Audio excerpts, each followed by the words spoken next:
எடுத்து. அவர் இப்படி கை நீட்டி எடுக்கிறது வரைக்கும் தான் கீழே பார்ப்பார். கை நீட்டி எடுத்தது இப்படி பார்ப்பார். எங்க வைக்கலாம் இவனை எங்க வைக்கலாம்? ஹல்லேலூயா! எத்தனை பேர் நம்புறீங்க? எத்தனை பேர் விசுவாசிக்கிறீங்க? என்னை கை தூக்கி எடுத்திருக்கிறார் நம்புகிறவர்கள்.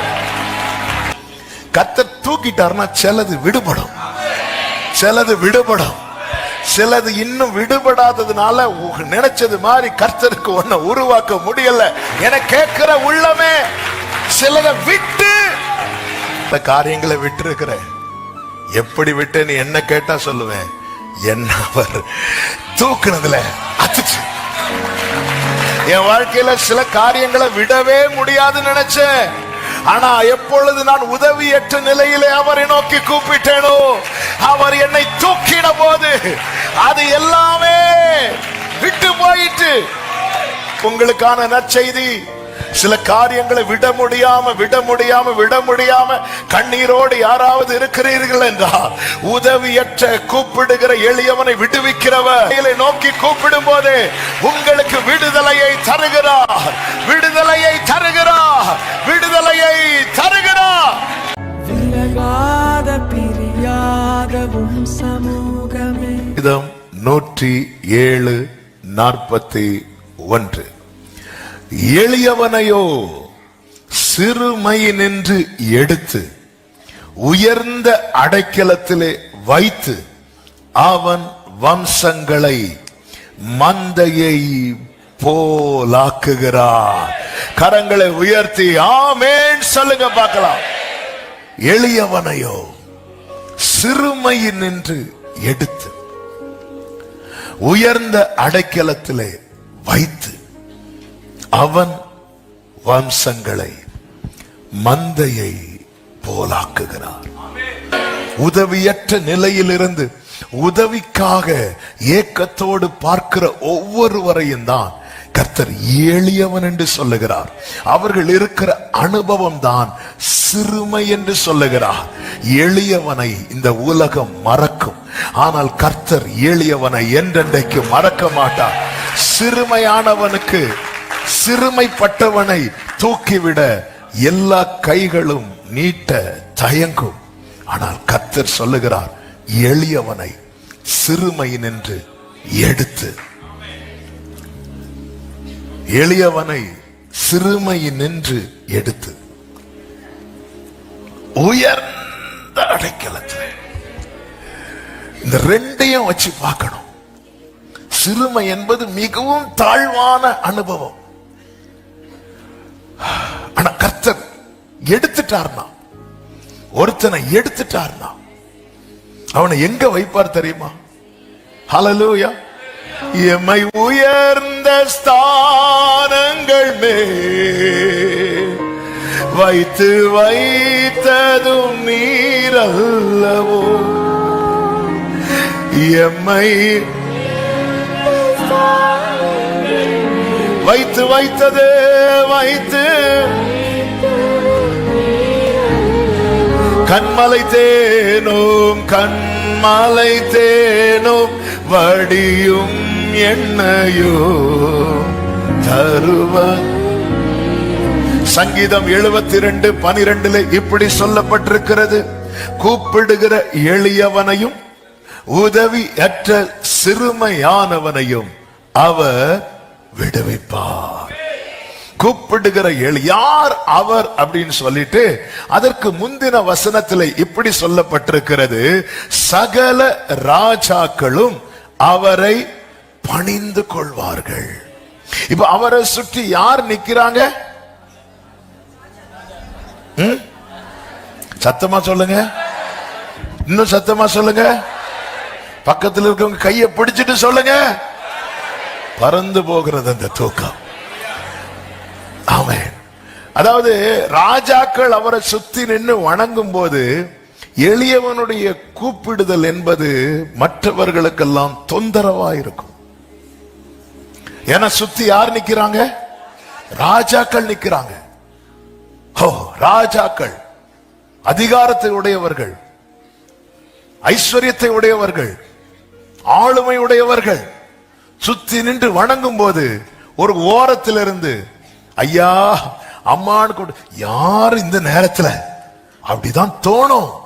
ஆனால் அவரை சுற்றி ராஜாக்கள் நின்றாலும், பரிசுத்தவான்கள் நின்றாலும், தூதர்கள் நின்றாலும், சேராபீன்கள் நின்றாலும், கூப்பிடுகிற எளியவனையும் உதவியற்ற சிறுமையானவனையும் விடுவிக்கிறவரை நாம் ஆராதித்துக் கொண்டிருக்கிறோம். யார் எடுக்கிறார்? கரெக்ட். நீங்க இதுவரை கைத்தட்டு, நாங்க இது சிலர்லாம் பிரசங்க எளியவனே. இங்க ஒரு சகோதரி சொன்னாங்க, என்ன இது? நான் அப்படிதான் சொல்லிட்டு இருந்தேன். அதான் கரெக்ட். என்ன எடுக்கிறோம்? என்னை எங்க வைக்கணுமோ அங்க வைக்கிறோம். என்னை என்ன ஆக்கணுமோ, என்னை கை நீட்டி எடுத்தவர் எங்க வைக்கணுமோ அங்க வைக்கிறார். என்ன ஆக்கணுமோ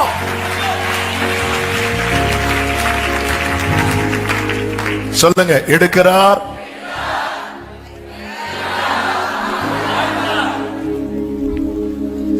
யார் எடுக்கிறார்? நெஞ்சில கை வச்சு சொன்னா நல்லா இருக்கு. என்னை எங்க வைக்கிறார்? அதையும் தாழ்த்து சொல்றீங்க. அது உயர்ந்து சொன்னா தலை அப்படி மேல போயிடணும். ஹல்லேலூயா. இந்த வசனம் மறக்காதீங்க உங்களுக்கு. எடுக்கிறார்.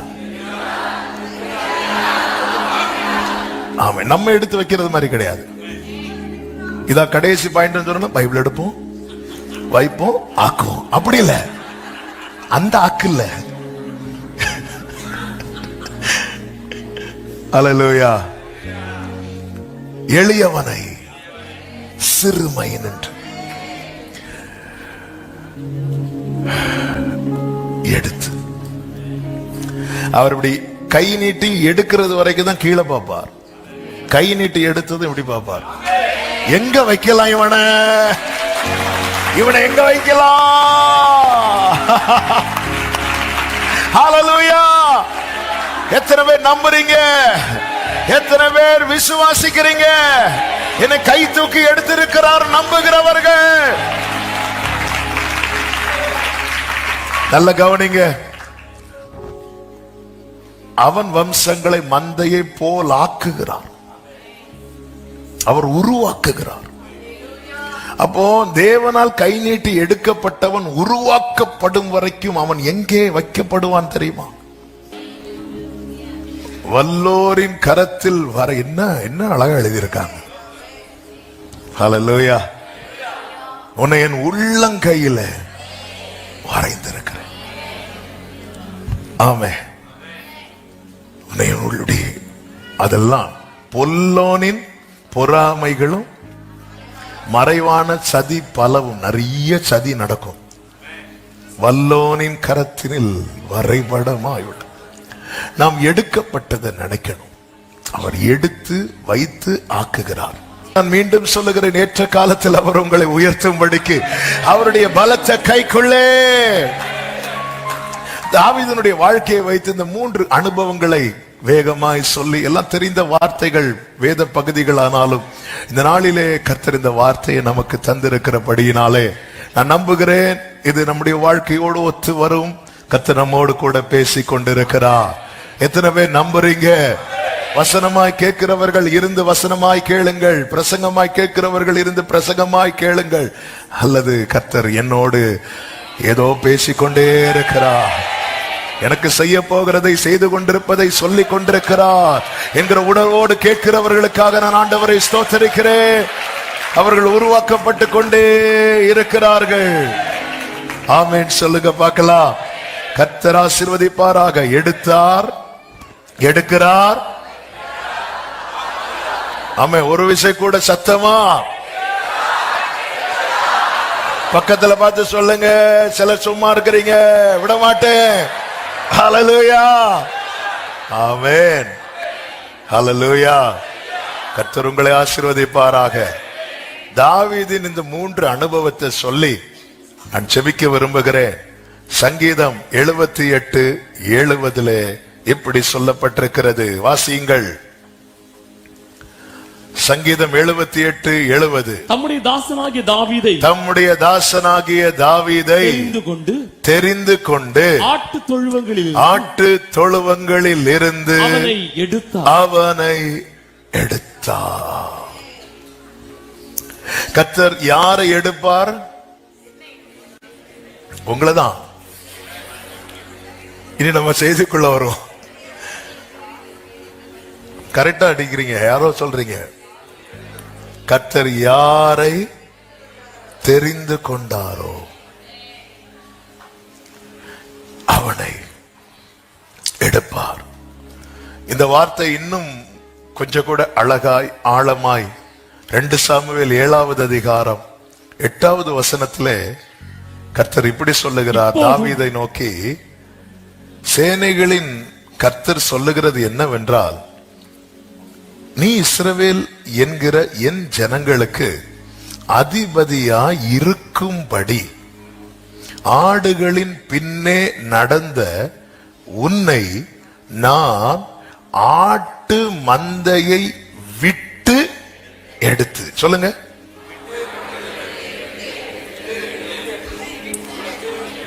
கரெக்ட், சத்தம் விடாதீங்க, விட்டு.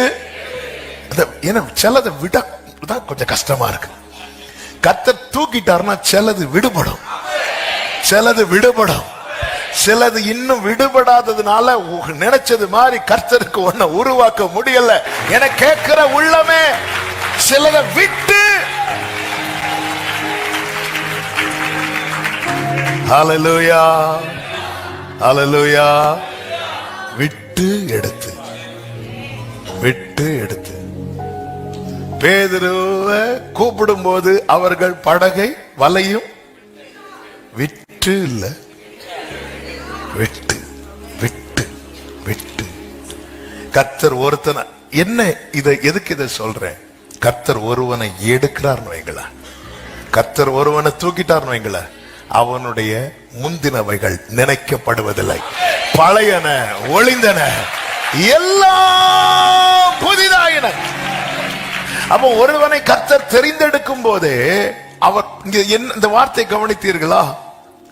இப்போதும் நீ என் தாசனாகிய தாவீதை நோக்கி. இப்படி கை போட்டு தாவீது 5 கல் எடுத்தாரு. தாவீது 5 கல்லையே செலக்ட் பண்ணி தான் எடுத்தார். கல்லையே செலக்ட் பண்ணி எடுக்கும் போது பிள்ளைய சும்மா எடுத்தார் நினைக்கிறீங்க? 5 கல்லையே செலக்ட் பண்ணி ஆட்டில் இருந்த கல்லை தாவீது எடுத்தது போல சேற்றில் இருந்த நம்மை அப்பா எடுத்தார். அவர் மனசுல என்ன வச்சுட்டு எடுத்தார்னா, இவனை எடுத்துட்டு என்ன பண்ணலாம் அப்படின்னு. சிலர் வேலைக்கு ஆளை எடுத்துட்டு யோசிச்சுட்டு இருப்பாங்க, என்ன பண்ணலாம் அப்படின்னு.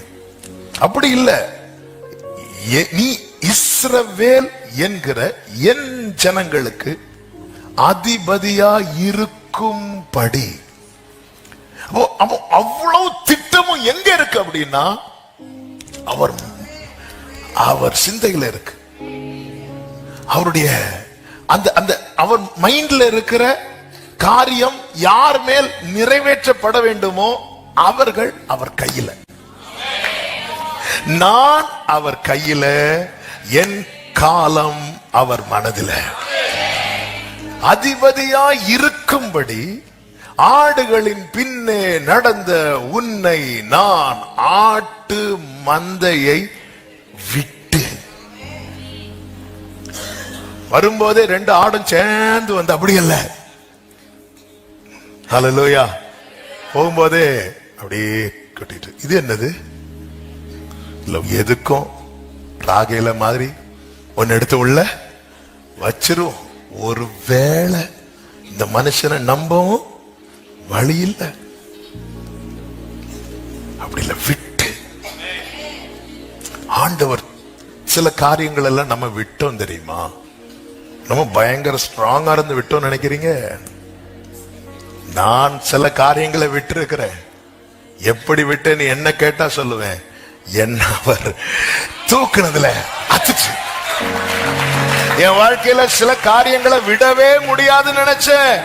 ஆனா எப்பொழுது நான் உதவியற்ற நிலையிலே அவரை நோக்கி கூப்பிட்டேனோ, அவர் என்னை தூக்கின போது அது எல்லாமே விட்டு போயிட்டு உங்களுக்கான நற்செய்தி, சில காரியங்களை விட முடியாம கண்ணீரோடு யாராவது இருக்கிறீர்கள் என்றால், உதவியற்ற கூப்பிடுகிற எளியவனை விடுவிக்கிறவர் நோக்கி கூப்பிடும் போதே உங்களுக்கு விடுதலையை தருகிறார்.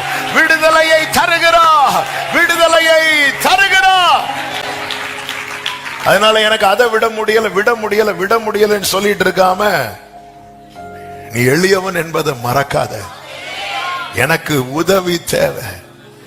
எனக்கு எவ்வளவு கோடியில வீடு கட்டினாலும் பிளட் வந்துட்டு நான் பன்னுக்காக மொட்டை மாடியில நிக்கணும். அவன் தான் எளியவன். எளியவன் என்பவன் யார் என்றா, வீடு இல்லாதவன் அல்ல, உதவி தேவைப்படுகிறவன்.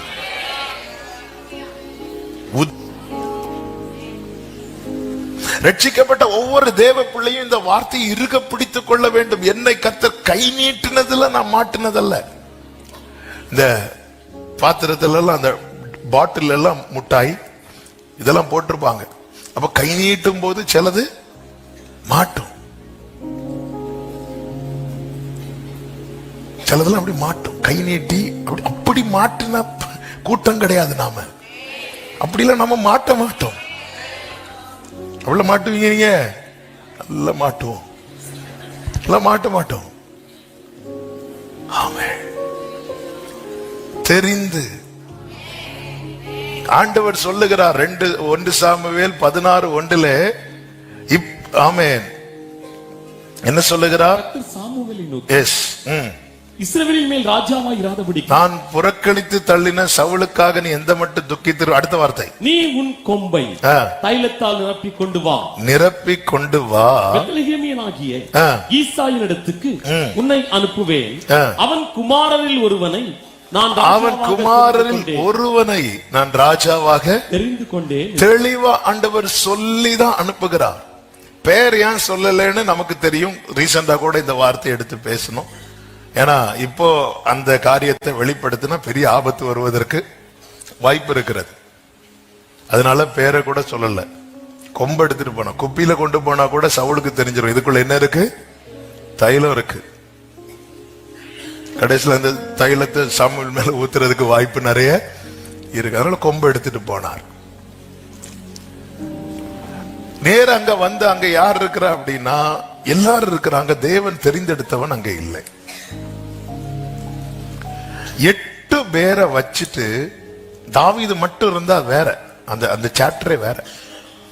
தாவீது மட்டும் இருந்தான சாப்டர் வேற. ஆனா தாவீதோட கூட 7 பேர் இருக்கிறாங்க. தாவீதின் தகப்பன் ஈசாய் 8 பேரை நிறுத்தி பார்த்த போது தாவீது அவனுக்கு எங்கதான் வைக்க தோணுச்சு அப்படின்னா, ஆட்டு தொழுவங்களுக்கு இடையில் அவனை கொண்டு வைக்கதான் தோணினது. பொதுவாகவே நம்ம உறவுகளாகட்டும் யாராகட்டும் நம்மோடு இருக்கிறவர்களோடு ஒப்பிட்டு தான் நம்மை பார்ப்பார்கள். ஒப்பிட்டு, இந்த உலகம் எப்பவுமே ஒப்பிட்டு நம்ம எங்க வைக்கணுமோ அங்க வைப்பாங்க. ஏன் தாவீத அங்க வச்சு எலியாப் போன்றவர்கள் எல்லாம் முன்னணியத்துல இந்த தாவீதின் தகப்பன் வைக்க காரணம் என்ன? சாமுவேலே எலியாவை பார்த்து இவனா இருக்கும் என்று சொல்ல காரணம், கர்த்தர் சாமுவேல் இடத்துல சொல்லுகிறார், நீ இவனுடைய சரீர வளர்ச்சி. அந்த வசனத்தை வாசியுங்கள். 7வது வசனம். கர்த்தர் சாமுவேலை நோக்கி, நீ இவனுடைய முகத்தையும் இவனுடைய சரீர வளர்ச்சியையும் பார்க்க வேண்டாம். முகத்தையும் சரீர வளர்ச்சியையும் பார்க்க வேண்டாம். நான் இவனை புறக்கணித்தேன். மனுஷன் பார்க்கிறபடி நான் பாரேன், மனுஷன் முகத்தை பார்ப்பான், கர்த்தரோ இருதயத்தை பார்க்கிறார். என்னை ரொம்ப ஆச்சரியப்படுத்தின வார்த்தை. ஆண்டவர் சொல்லுகிறார், இவனுடைய முகத்தையும் இவனுடைய வளர்ச்சி. ஒவ்வொருத்தரும் ஒவ்வொருத்தருடைய வளர்ச்சியை பார்க்கிறான். இந்த வார்த்தை புரிந்து கொள்ள கொஞ்சம் கடினமா இருந்தாலும் இந்த சத்தியத்தை கேளுங்கள். உங்களுக்கு இந்த 7 பேர் எங்க வந்து நிக்கிறாங்க தெரியுமா? எதுக்கு வந்து நிக்கிறாங்க தெரியுமா? தேவன் தாவீதை எந்த ஸ்தானத்துக்கு தெரிந்தெடுத்தாரோ அந்த ஸ்தானத்துக்கு வந்து நிக்கிறாங்க. உங்களுக்கு தேவன் நியமித்த ஸ்தானத்துல நீங்க வருவதற்கு முன்பதாக உங்களை விட வளர்ந்தவர்கள், எல்லா நிலையிலும் உயர்ந்தவர்கள் வந்து நின்றாலும் அவர்களை புறக்கணிக்க தேவன் தயங்க மாட்டார். இதுதான் கர்த்தர். பாரு, உனக்கான ஸ்தானத்துல எவ்வளவு வளர்ந்தவங்க வந்து நின்றாலும் அவர்களை புறக்கணிக்க நான் தயங்க மாட்டேன் என்றார். இப்படி அவருக்கு மட்டும்தான் செய்யும். எடுக்கிறது தாவீதை கொண்டு வரலாம் தான் பார்த்தா, எலியாபு அவனை விட நம்ம அப்படிதானாங்க. அந்த அந்த சாரி எடுத்து போடுங்க, போட்டாச்சு. இதை எடுக்கலான்னு இருக்கும்போது அது ஒரு துணி விஷயத்துல கூட ஆண்டவர் வந்து இன்னும் சொல்லணும்னா, ஈசாயின் பிள்ளைகள் 8 பேர், சாமுவேல் பார்த்தது 8 பேர், கர்த்தர் பார்த்தது ஒருத்தன். அவன் தான் தெரிந்தெடுக்கப்பட்டவன். இங்க 1000 பேர் இருந்தாலும்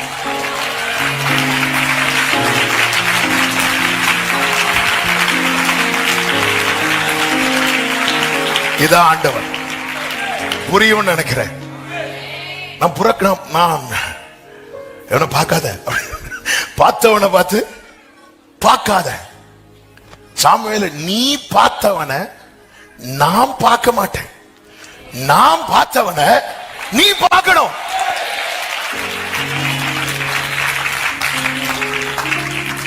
ஈசாயின் பிள்ளைகள் 8 பேர் இவனா இருக்கும். அந்த 6வது வசனத்தை வாசிங்க. அவர்கள் வந்தபோது அவன் எலியாவை பார்த்த உடனே, கர்த்தரால் அபிஷேகம் பண்ணப்படுபவர் இவன் தான் ஆக்கும் என்றான். இவன் தான் ஆக்கும். Surely the Lord's anointed is before him. Set பண்ணிட்டார், ப்ராபசி சொல்லிட்டார். அவன் என்னன்னு சத்தம் போட்டான், சத்தம் போட்டார். ஆவேசத்துல, உணர்ச்சியில. அவர் தீர்க்கதரிசி தான், அதுல எந்த சந்தேகமும் இல்ல. ஆனா சிலதை பார்த்த உடனே நமக்கு தீர்க்க தரிசனம் வரும் தெரியுமா?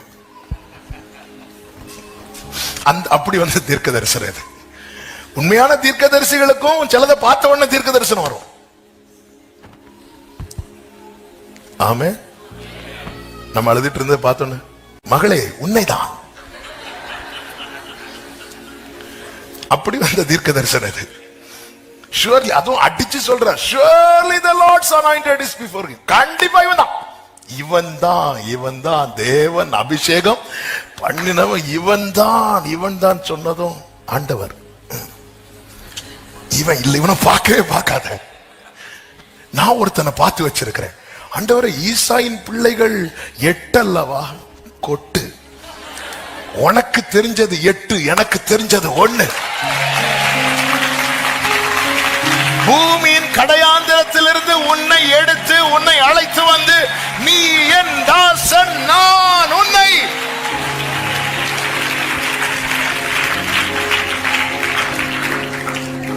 ஹல்லேலூயா, ஹல்லேலூயா. இந்த தாவீதின் மேல அபிஷேகம் வைக்கப்பட்ட பிறகும் தாவீதின் சகோதரன் அங்கீகரிக்கவில்லை. சவுல் சொல்லுகிறான், நீ சின்ன பையன். இவனுடைய சைஸையும் ஷேப்பையும் பார்த்து கோலியாத் அசட்டை பண்ணினான். அசட்டை பண்ணப்பட்டவன், அங்கீகரிக்கப்படாதவன். கர்த்தர் சொல்லுகிறார், நான் அவனை தெரிந்தெடுத்தேன். கர்த்தர் எடுத்தார், கர்த்தர் எடுத்தார். பேதுருவின் இடத்துல இயேசு வந்த போது பேதுரு பாதத்தில் விழுந்து தன்னுடைய குறையை சொல்லுகிறான். நான் பாவி, என்னை விட்டு போயிருங்க. கர்த்தர் தெரிந்தெடுத்தார். எரேமியா தன்னுடைய இயலாமையை சொல்லுகிறான். நான் சிறு பிள்ளையா இருக்கிறேன், நான் பேச அறியேன். கர்த்தர் தெரிந்தெடுத்தார். மோசே தன்னுடைய பலவீனத்தை சொல்லுகிறார். நீர் என்னோடு பேசினதற்கு முன்பாகிலும் பேசினதற்கு பின்பாகிலும் நான் வாக்கில் வல்லவன் அல்ல. கர்த்தர் அவனை தெரிந்து எடுத்தார். தேவன் நம்மை தெரிந்தெடுத்தது நம்முடைய குறையை பார்த்தோ, நம்முடைய பலவீனத்தை இவனுக்கு என்ன முடியும் முடியாதுன்னு பார்த்து அல்ல. இது தேவன் முன்னமே நிர்ணயித்தது, முன்னமே தீர்மானித்தது. தாவீதுக்கு அடுத்த ஸ்தானத்திலே தேவன் தெரிந்தெடுத்தது சாலமோனை. ஆனால் அப்சலோமுக்கு பின் பிறந்த அதோனியா என்பவன் 1 ராஜாக்கள் 1வது அதிகாரத்துல பாத்தீங்கன்னா 5வது வசனத்துல நான் ராஜா ஆவேன் என்று சொல்லி தன்னைத்தான் உயர்த்தி தனக்கு ரதங்களையும் குதிரை வீரர்களையும் தனக்கு முன் ஓடும் 50 காலாட்களையும் சம்பாதித்தான். இப்பொழுது அவன் ஒரு பெரிய விருந்து வைக்கிறான். அப்ப எல்லாருமே டிசைட் பண்ணிட்டாங்க நெக்ஸ்ட் கிங் இவனா தான் இருக்கும். ஏன்னா இவனை பீட் பண்றதுக்கு அந்த வீட்டிலே ஒருத்தன் கிடையாது. தேவன் தெரிந்தெடுத்த சாலமோனோ அவனை கூப்பிட்டு கேட்டா சொல்லுவார், ஏன்னா போக்கு வரவு அறியாத சிறு பிள்ளை. என்ன ஒரு இடத்துல கொண்டு விட்டா திருப்பி வீட்டுக்கு வர தெரியாது. நம்ம கேஸ் போக்கு வரவு அறியாத சிறு பிள்ளை. ஆனா அதோனியாவோ ஒரு பக்கம் அழகு, இன்னொரு பக்கம் ஆளுமை. அதனால எல்லாருமே அவனை ஒட்டிட்டாங்க. இந்த அதோனியா ஒரு விருந்து வைக்கும் போது வேதம் சொல்லுகிறது சாலமோன் அழைக்கப்படவில்லை. உன் மேல இருக்கிற அழைப்பு உன் மேல இல்லாதது போல காரியங்கள் தான் உன்னை சுத்தி நடக்கும். அழைக்கப்பட்டவன் அழைக்கப்படாதவனை போல ட்ரீட் பண்ணப்படுவான். அதுதான் சிறுமை. தெரிந்தெடுக்கப்பட்டவன் தெரிந்தெடுக்கப்படாதவனை போல நடத்தப்படுவான். அபிஷேகம் பண்ணப்பட்டவன அபிஷேகம் பண்ணப்படாதவனை போல ட்ரீட் பண்ணுவாங்க. தாவீதின் மேல அபிஷேகம் வைக்கப்பட்டது மற்றவர்களுக்கு தெரியாது, தாவீதின் சகோதரனுக்கு தெரியும் அல்லவா. அவன் எப்படி ட்ரீட் பண்ணான் பாத்தீங்களா? இந்த சாலமோனை கூப்பிடல. உங்களை நிராகரிக்கிறாங்கனாலே நீங்க கன்ஃபார்ம் பண்ணிக்கோங்க, அடுத்து நான் தான். ஆமென் சொல்லுங்க பார்க்கலாம். அழைக்கப்பட்டவனை அழைக்கப்படாதவனை போல. அதோனியா அழைக்கலன்னா என்ன? கர்த்தர் சாலமோனை தெரிந்தெடுக்கும் போது தாவீது கிட்ட ஒரு வார்த்தையை சொல்லுவார். 1 நாளாகமம் 28வது அதிகாரம் 6வது வசனம். அவர் என்னை நோக்கி உன் குமாரனாகிய சாலமோனே என் ஆலயத்தையும் என் பிராகாரங்களையும், அடுத்த வேர்ட கவனிங்க, அவனை எனக்கு குமாரனாக, கைகளை உயர்த்தி ஆமென் சொல்லுங்க. உங்க அப்பா யாரு அப்படின்னு கேட்டா ஒவ்வொருத்தரும் சொல்லுவோம்ல. ஆமென். நீங்க யாருடைய பிள்ளைகளா இருங்க, நீங்க தெரிந்தெடுக்கப்பட்டது உண்மைன்னா உங்களை கர்த்தர் எப்படி தெரிந்தெடுத்தா தெரியுமா? அவருடைய குமாரனாக. ஆமென். தெரிந்தெடுக்கப்பட்ட ஒவ்வொருவரையும் கர்த்தர் எப்படி பார்த்துதான் தெரிந்தெடுக்கிறானா? என் பிள்ளை, என் பிள்ளை. ஆமென். எங்க அப்பா பேரு பாஸ்டர் பி ஜாய்சன். நான் தேவனால் தெரிந்தெடுக்கப்படும் போது என்ன ஒரு ஊழியக்காரனை வைக்கிறதுக்கென்று அவர் தெரிந்தெடுத்தாலும் அவர் எப்படி என்னை மனசுல வச்சு எடுத்தார் தெரியுமா? என் பிள்ளை. நீங்க நீங்க நீங்க நீங்க இப்படி பாருங்க, நீ ஈசாயின் குமாரனா இருந்தாலும் நீ தேவனால் தெரிந்தெடுக்கப்பட்டது அவர் பிள்ளை. அதனாலதான் தகப்பனும் தாயும் என்னை கைவிட்டாலும் கர்த்தர் என்னை சேர்த்துக் கொள்வார். அவன் அப்படி செய்வான், இவன் இப்படி செய்வான்னு சொல்லிட்டு அப்படி விட வேண்டியதான இல்ல. அவனை எனக்கு குமாரனாக நான் தெரிந்து கொண்டேன். எனக்கு குமாரனாக. ஈசாய்க்கு தாவீது பிறந்திருந்தாலும் ஈசாயி தாவீதை பிள்ளையாக நிறுத்த வெட்கப்பட்டான். ஆனா ஆண்டவர் விடல. ஆண்டவர் பார்க்கவே இல்லை. அதாவது எலியாப் உன்னுடைய அபிஷேகம் வேற, உன் அழைப்பு வேற, உன் கிருபை, அந்த ஸ்தானத்துல வச்சு கர்த்தர் உன்னை பார்க்கலாம். ஆனா தாவீதுடைய ஸ்தானத்துல எலியாபெல்ல எத்தனை வரம் பெற்றவங்க வந்து நின்றாலும் கர்த்தர் பார்க்கவே மாட்டார். நீங்க இருக்க வேண்டிய இடத்துல தூதனை வந்து நின்னாலும் கர்த்தர் பார்க்க மாட்டார். இதான் என் ஆண்டவர். எனக்காக வைராக்கியம் கொள்ளுகிற ஆண்டவர். நீங்க ஆண்டவருடைய அன்பின் ஆழத்துக்குள்ள போயிட்டீங்கன்னாலே அந்த அது ஜுவாலை, அது பற்றி எரியும். விட்டு கொடுக்கவே மாட்டார், விட்டவே மாட்டார். ஹல்லேலூயா. இவனா இருக்கும். சாமுவேலை பொறுத்த வரைக்கும் கர்த்தர் சொன்ன வார்த்தை எல்லாம் சாமுவேல் வந்து எல்லார்ட்டையும் சொல்லுவார். அதுல ஒரு வார்த்தை கூட தரையிலே விட மாட்டார். ஆனா இந்த வேடை தரையில விழ வச்சுட்டார். எந்த வேடை? இவனா இருக்கும். ஆண்டவரை தட்டிக்கல போட்டார். ஆமென். அடுத்தவன்ட்ட வாயை திறந்து சொல்லவே விடல. தான் முதல் பெயர்செபா வரைக்கும் சாமுவேல் கர்த்தருடைய தீர்க்கதரிசி தான் என்று தெரிய வந்தது. அப்ப அவர் வாயை திறந்து டிக்ளேர் பண்றார், இவன் தான்.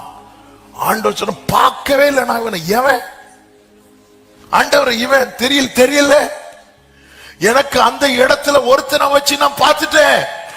ஆண்டவரே, அவன் எங்க இருக்கு? அவன் பயங்கரமான குழியில இருக்கிறான், நான் எடுப்பேன். அவன் ஆட்டு தொழுவத்தில் இருக்கிறான், நான் எடுப்பேன். அவன் மரண வாசல்ல இருக்கிறான், நான் எடுப்பேன். அவன் சிறுமையில் இருக்கிறான், நான் எடுப்பேன். ஹல்லேலூயா. தெரிந்தெடுக்கப்பட்டவன் எந்த நிலையில் இருந்தாலும் அவர் கரத்தை நீட்டுவார், அவன் எடுக்கப்படுவான். கர்த்தர் அவனை எடுக்கிறார் தெரியுமா? அந்த இடத்துலதான் சத்ருவின் மகிழ்ச்சியை அடிவாங்கும். எனவேதான் தாவீது பாடுகிறான், சத்ரு என்னை மேற்கொண்டு என்னை மகிழ ஒட்டாமல் என்னை கை தூக்கி எடுத்தபடியினால். சங்கீதம் 30:1. எத்தனை பேர் நம்புறீங்க? சத்ரு எந்த காரியத்துல மகிழலாம் நினைக்கிறானோ அந்த மகிழ்ச்சி அவமாகும்படிக்கு கர்த்தர் என்னை கை நீட்டி எடுப்பாருன்னு சொல்றவங்க எடுத்து தாவீதை எடுக்கிறார். தாவீதை எடுத்ததும் அரியணையில வைக்காம அவனை அடைக்கலத்துக்குள்ளே வைக்கிறான். கர்த்தரை அடைக்கலமாக ரொம்ப பாடினது யார் அப்படி தெரியுமா? தாவீது. ஏன்னா அவன் எடுக்கப்பட்டவன். கர்த்தரை ரொம்ப அடைக்கலமாய். சங்கீதங்களிலே இந்த மந்த் ஃபுல்லா நீங்க மெடிடேட் பண்ணி அந்த வசனத்துல நோட் பண்ணி வச்சு தியானியுங்கள். இப்படி எல்லாம் பழகுங்க. ஆமென். அது எங்க நம்ம சண்டை எழுதுற டைரியை ஓபன் பண்ண மாட்டோம். அதுக்கப்புறம் அப்படி வச்சு மெடிடேட் பண்ணி அடைக்கலம். ஏன் உயர்ந்த அடைக்கலத்தில் வைக்கிறார்? ஒன்று, அழியக்கூடாது. அவன் எடுக்கப்பட்டவனை அழிக்கிறதற்காக சத்துரு பெருகிட்டே இருப்பான். ஆனால் கர்த்தருடைய அடைக்கலத்தில் இருந்தால் விக்கினங்கள் கடந்து போகுமே தவிர அது உன்னை வேதனைப்படுத்த கர்த்தர் விடவே மாட்டார். நன்றாய் தெரிந்த சங்கீதம் 91 அதனுடைய 4 முதல் தெரியும். அவர் தமது சிறகுகளாலே உன்னை மூடுவார், அவருடைய செட்டைகளின் கீழே அடைக்கலம் புகுவாய். அவருடைய சத்தியம் உனக்கு பரிசையும் கேடகமும் ஆகும். இரவில் உண்டாகும் பயங்கரத்துக்கும் பகலில் பறக்கும். டே அண்ட் நைட்டு சத்துரு அழிக்க போராடுறான். ஆனா கவலை தேவையில்லை. பகலானால் மேக ஸ்தம்பம், இரவானால் அக்கினி ஸ்தம்பம். கர்த்தர் இருக்கிறார். இருளில் நடமாடும் கொள்ளை நோய்க்கும் மத்தியானத்தில் பாழாக்கும் பயப்படாதிருப்பாய். அடுத்த வார்த்தை, உன் பக்கத்தில் உன் வலதுபுறத்தில் அது உன்னை. அதான் அடைக்கலம். நம்ம அழியக்கூடாது என்பதற்காக புரிந்து கொள்ளுங்கள். அதனாலதான் தாவீது சொல்லுகிறார், தீங்கு நாளில். அப்ப தேவனால் ஒருத்தர் எடுக்கப்பட்டானாலே அவனுக்கு அகைன்ஸ்டான திட்டங்கள் போடப்படுகிறது உடனே. ஏன்னா சத்துருவனுடைய ஆண்டவர் எங்க கை வைக்கிறார் தெரியுமா? சத்துருவனுடைய சந்தோஷத்துல கை வைக்கிறார். நீங்க என்ன நினைச்சிட்டு இருக்கீங்க? என்ன ஏன் ஆண்டவரை தெரிந்தெடுத்தீங்கன்னு? ஏன் இவ்வளவு போராட்டம் உங்களுக்கு? தாவீதே சொல், ஆண்டவரே பாருங்க என் சத்துருக்கள் எவ்வளவு பெருகி இருக்கிறாங்க. ஒன்னு அப்படி எடுத்தேன். இந்த சத்துருக்கள் பெருகாம இருக்கணும்னா ஒன்ன நான் எடுத்திருக்க கூடாது. ஒன்ன நான் எடுக்காம இருக்கணும்னா ஒன்ன நான் என் கையில வரைஞ்சிருக்க கூடாது. ஒன்ன நான் என் கையில வரையாம இருக்கணும்னா ஒன்ன நான் நினைச்சிருக்க கூடாது. ஒன்ன நான் நினைக்காம எப்படி எப்ராஹிமே, எப்படி நான் மனிதன் அல்ல. எப்ராஹிமே உன்னை எப்படி கை ஆண்டவரே என்ன ஆண்டவரே பாத்தீங்க எங்க வீட்டுல நிறைய பேர் இருக்கிறாங்கல்ல, எப்படி உன்னை தெரிந்தெடுத்தது சாமுவேல். ஆனா அந்த இடத்துல நீ ஃபர்ஸ்டே வந்திருந்தா ஒருவேளை தாவீது உன்னை பார்த்திருப்பார். ஆனா நீ வர லேட்டு, அதனால அந்த இடத்தை ஆக்கியூபை பண்ண வேற ஒருத்த வந்து நிக்கிறான். சாமுவேலும் ப்ராபசி சொல்றார், இவன் தான். நான் அக்செப்ட் பண்ணல. பரலோகம் அங்கீகரிக்காம உங்களை ஊரே நின்று சபிக்கலாம். நீ பாரு, சொல்லலாம் ஐயோ இவங்க இப்படி சொல்லிட்டாங்க அப்படி சொல்ற. பரலோகம் எஸ் சொல்லாம உங்க மேல ஒரு தூசி கூட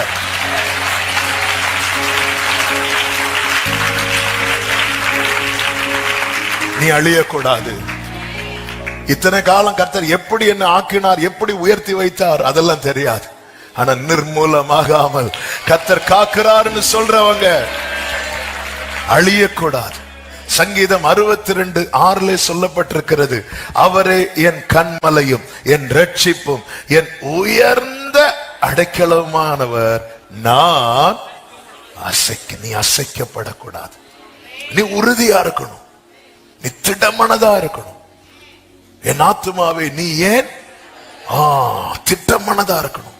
உன் மேல வெள்ளங்கள் புரண்டு ஓடும், இடுப்புக்கு மேல பாரம் ஏறினது போல இருக்கும். மனுஷர்கள் நம்ம தலை மேல ஏறி நடக்கிறது போல இருக்கும். ஆனாலும் கர்த்தர் உறுதியாய். சங்கீதம் 59:9-10 வசனங்களிலே அவன் வல்லமையை நான் கண்டு உமக்கு காத்திருப்பேன். தேவனே எனக்கு உயர்ந்த அடைக்கலாம்.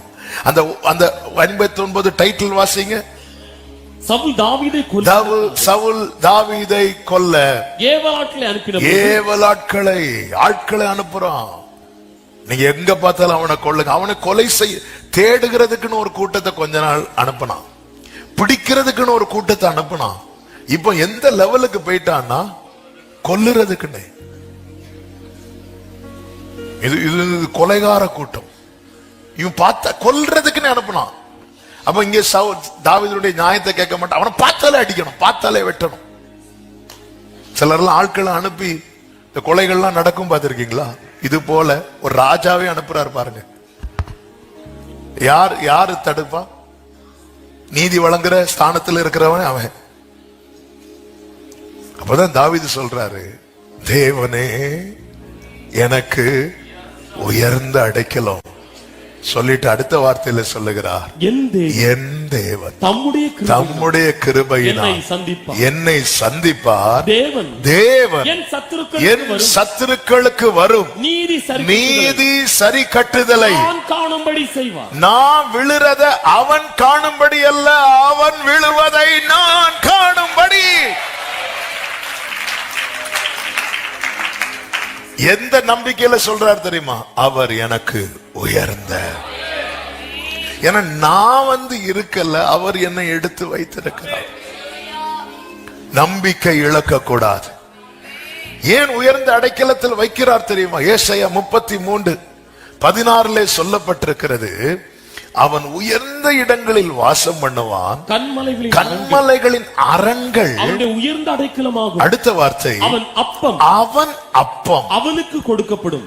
இன்னொருத்தன் அப்பம் கிடையாது, அவன் அப்பம் அவனுக்கு கொடுக்கப்படும். அவன் தண்ணீர் அவனுக்கு நிச்சயமாய். அடைக்கலத்துக்குள்ள இருக்கிறேன் என்கிற நிச்சயத்தோடு இருக்கிற ஒவ்வொருவருக்கும் சொல்லப்படுகிற தீர்க்க தரிசன வார்த்தை இது. உன் அப்பம் உன் தண்ணீர் உனக்கு தான் கொடுக்கப்படும், நிச்சயமாய் வரும். உன் தானியத்தை அவர் சத்துருக்களுக்கு ஆகாரமாக. அவன் அப்பம் அவனுக்கு கொடுக்கப்படும். ஆண்டவரே, நான் வேற ஒருத்தங்களுடைய இதை இச்சிக்கவில்லை, ஆசைப்படவில்லை. நீதிமொழிகள் 30 இருக்கிறது அல்லவா, என் படியை எனக்கு அளந்தார். வலது கரத்தை அப்படி உயர்த்த. நான் உங்களை நம்பி இருக்கிறேன், உம்மை நம்பி நடக்கிறேன் என் தகப்பனே. உங்க பாதை நன்மை நீங்க பிடிச்சிடுங்க.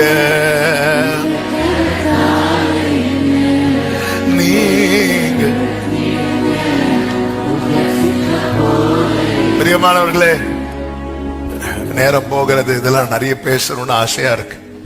உன் அப்பம், உன் நன்மை ஆண்டவர் சொல்ற கொடுக்கப்படும், நிச்சயமாய் கிடைக்கும். கொடுக்கப்படும். நாம இருக்கலங்க, கர்த்தர் எடுத்து வைத்திருக்கிறார். எத்தனை பேரை விக்கிரகத்தின் நடுவிலிருந்து தூக்கினார். உங்களை திருப்பி இழுக்க எவ்வளவு ட்ரை பண்ணாங்க. உலகமே, உறவுகள் அனைத்து உங்களை பிடிச்சு இழுத்தாங்க.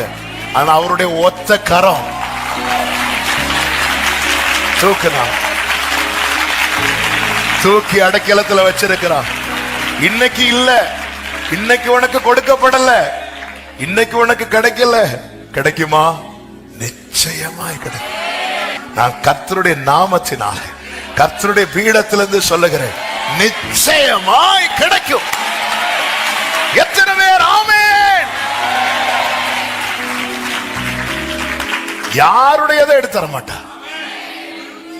அவன் அப்போ பக்கத்துல அந்த நம்பிக்கையை ஷேர் பண்ணுங்க பார்க்கலாம். கை கொடுத்து ஷேர்னு சொல்லல, ஷேர் அப்படி இல்ல, நிச்சயமாய் கிடைக்கும். பக்கத்துல பார்த்து 2 பேரை பார்த்து அப்படி சிரிச்சு, நிச்சயமாய் கிடைக்கும், உனக்கு கொடுக்கப்படும். சொல்றது யார் தெரியுமா? வடக்கை நோக்கி கொடு என்றும் தெற்கை நோக்கி வைத்திராதே என்று கட்டளையிடுகிறவர். எனவேதான் ரூத்தை பார்த்து போவாஸ் சொன்னார், உன் செய்கைக்கு தக்க பலனை கர்த்தர் உனக்கு கட்டளையிடுவாராக.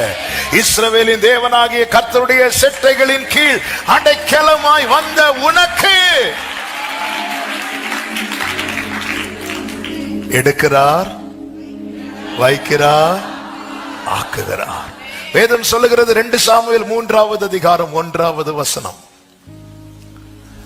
சவுலின் குடும்பத்துக்கும் தாவீதின் குடும்பத்துக்கும் நெடுநாள் யுத்தம் நடந்தது. தாவீது வர வர, எல்லாரும் சொல்லுங்க, வர வர, வட வட இல்ல, வர வர பலத்தான். சவுலின் குடும்பத்தாரோ வர வர பலவீனப்பட்டு போனார்கள். வர வர. அப்போ நீங்க இனி எப்ப பெருக போறீங்க? இனிதான் வரப்போகுது. அதுக்குதான் வர வர, அது வரும், அது வரும். வர வர வர வர, ஆமென். போக போக நம்ம நாள் நெருங்க நெருங்க நெஞ்செல்லாம் அடிக்குது. ஐயோ வருதே, இன்னும் 1 மாசம் தானே இருக்கு. ஐயோ இன்னும் 1 மாசம் தானே இருக்குது. யாருக்கு? யாருக்கோ? எடுத்தது உண்மையானால், வைத்தது உண்மையானால், ஆக்குவது உண்மை. அவன் வம்சத்தை, இதற்காக கர்த்தர் செய்த காரியத்தை குயிக்கா சொல்லிட்டு அப்படியே ஜெபிக்கிற, வாசிக்க வேண்டாம், டைம் ஆயிட்டு. கர்த்தர் என்ன செய்தார் தெரியுமா?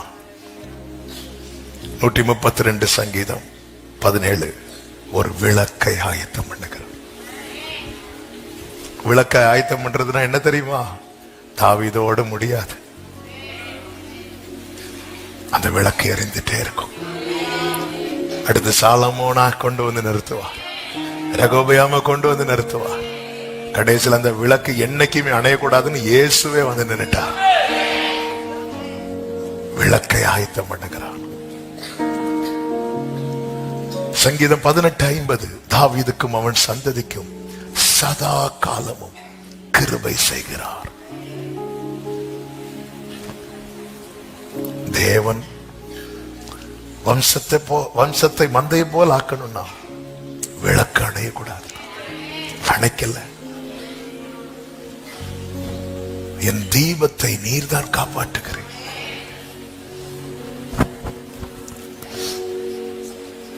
கிருபை செய்கிறார். சங்கீதம் 90:1,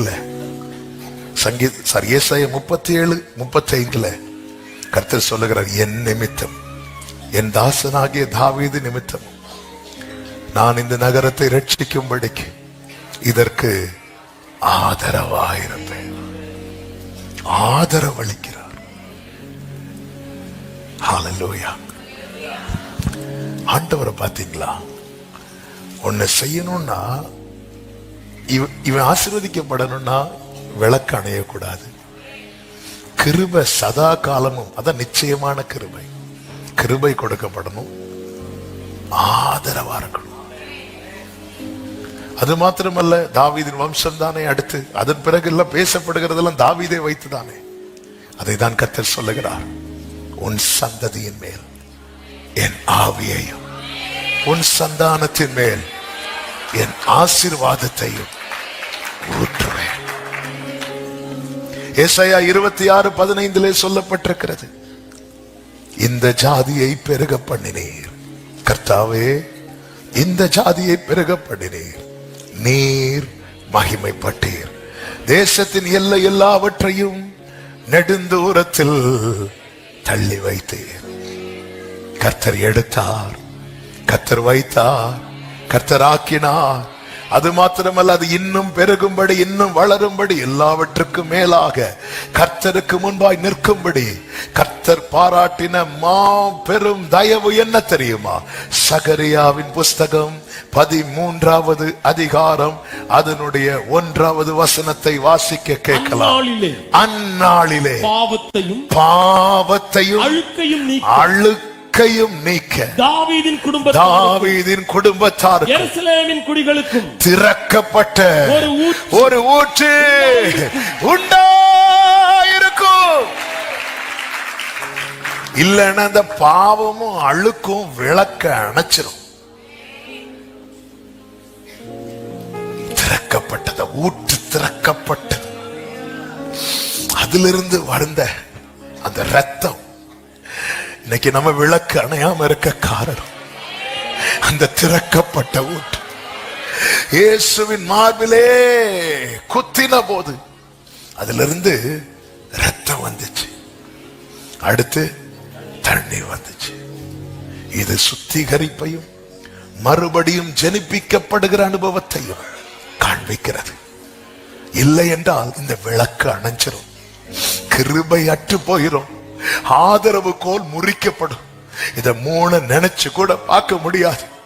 விளக்கு அணைஞ்சாலும், கிருபை அற்று போனாலும், ஆதரவு கோல் முறிக்கப்பட்டாலோ என்ன ஆகும் என்பதற்கு சாட்சிதான் சவுலும் சவுலின் குடும்பம்.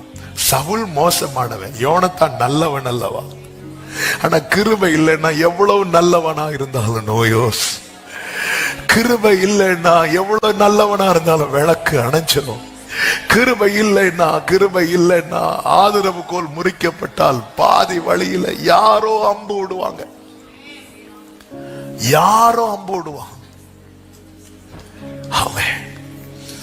ஆமென் சொல்லுங்க. விளக்கு, சத்தமா சொல்லுங்க. விளக்கு, கிருபை, ஆதரவு, இந்த 3 அவசியம். விளக்கை ஏற்படுத்தினேன், தாவீதுக்கு விளக்கு ஏற்படுத்தினேன். தாவீது யாக்கோபு போல 2 பரிவாரத்தை கூட்டிட்டுலாம் வரல. யாக்கோபு ஆரம்பத்துல வெறும் கோலும் கையுமா தான். யாக்கோபு தாவீது என்றானதே ஒரு அடப்பை, ஒரு தடி, நேர வாரம், இவ்வளவுதான். இதுதான் தாவீதனுடைய ஆரம்பம். ஆட்டு தொழுவத்திலிருந்து எடுத்தார். எவரையும் மேன்மைப்படுத்தவும் பலப்படுத்தும். மறக்கவே மறக்காதீங்க, இந்த விளக்கை ஏற்படுத்துறது கர்த்தர். ஆண்டவரே, நாளைக்கு நீங்க என்ன எடுக்கிறீங்கிற நிலைமை வரும்போது தலைமுறை அதுல நிக்கணும். ஆண்டவரே ஆமென் சொல்லுங்க பார்க்கலாம்.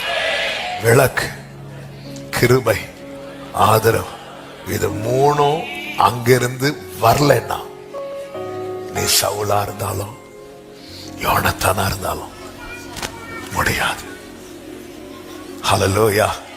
கர்த்தர் ப்ராமிஸ் பண்ணார்ல, அப்ப நிக்க வைக்கணும்னா அழுக்கும் பாவமும் நீக்கப்படணும். அதை நீக்குகிற சக்தி ஒருவரிடத்தில் மட்டும்தான் உண்டு. அவர்தான் 2000 ஆண்டுகளுக்கு முன்பாக இந்த பூமியில் இறங்கி வந்து பாவம் அறியாதவர், பாவம் இல்லாதவர், நம்முடைய பாவங்கள் அக்கிரமங்களை தன்மேல் ஏற்றுக்கொண்டு சிலுவையில் அடிக்கப்பட்டார்.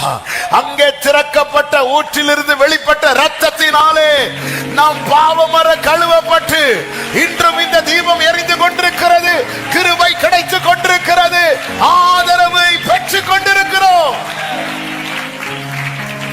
கர்த்தர் உண்மை உள்ளவர். பக்கத்துல 2 பேரை பார்த்து சத்தமா சொல்லுங்க, கர்த்தர் உண்மை உள்ளவர், கர்த்தர் உண்மை உள்ளவர். அவர் உன்னை எடுத்து சிறுமையினின்று எடுத்து உயர்ந்த அடைக்கலத்தில் வைத்து உன் வம்சங்களை மந்தையை போலாக்குகிறார். வலது கரத்தை உயர்த்தி சத்தமா ஆமென். எல்லாரும் கண்களை மூடி நன்றி ஆண்டவரே, நன்றி ஆண்டவரே, நன்றி ஆண்டவரே, நன்றி ஆண்டவரே. என் மேல் நீர் வைத்தவும் இம்மட்டும் என்னை என் மேல் நீர் வைத்தவும் கரமே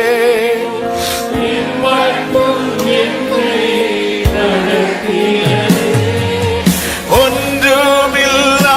கைய உயர்த்தி அப்பா அப்பா அமேன செட்டை பண்ணாதவரே, அன்பாலெல்லாம் தந்தீரே, தயவால் பெற்றே தயவால். அப்படியே சொல்லுங்க, நீதியும் ஞானமுமானவரே, நீதியும் சத்தமா இயேசுவே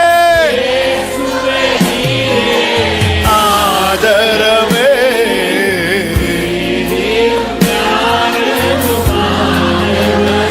ஓ அற்பமான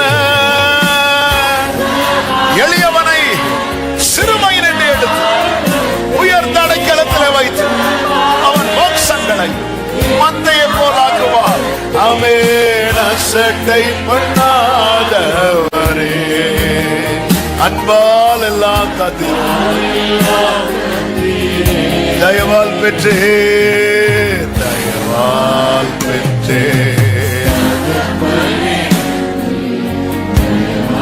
கடைசி அப்படியே கைகளை உயர்த்தி தலைமுறை தலைமுறையா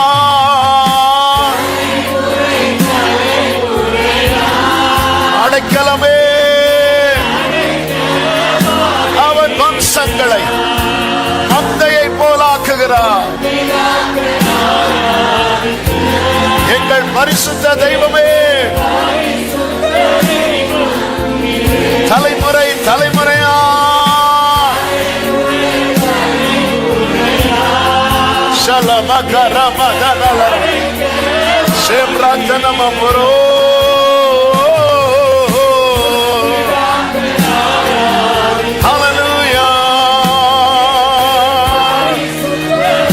கைகளை அசைத்து ஹalleluya ஹalleluya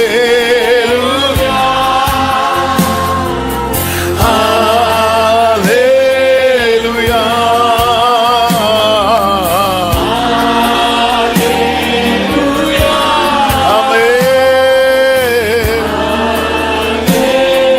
பரிசுத்த பிதாவே, நல்ல தகப்பனே, நன்றியோடு உம்மை துதிக்கிறோம், ஸ்தோத்தரிக்கிறோம்.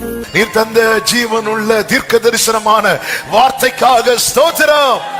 எளியவனை சிறுமையினின்று எடுத்து உயர்ந்த அடைக்கலத்தில் வைத்து அவன் வம்சங்களை மந்தையை போலாக்குகிற தேவனே உமக்கு நன்றி.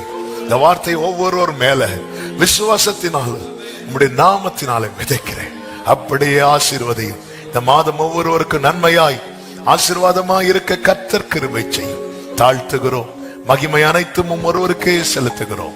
இரட்சகர் இயேசுவின் நாமத்தில் பிதாவே, ஆமென்.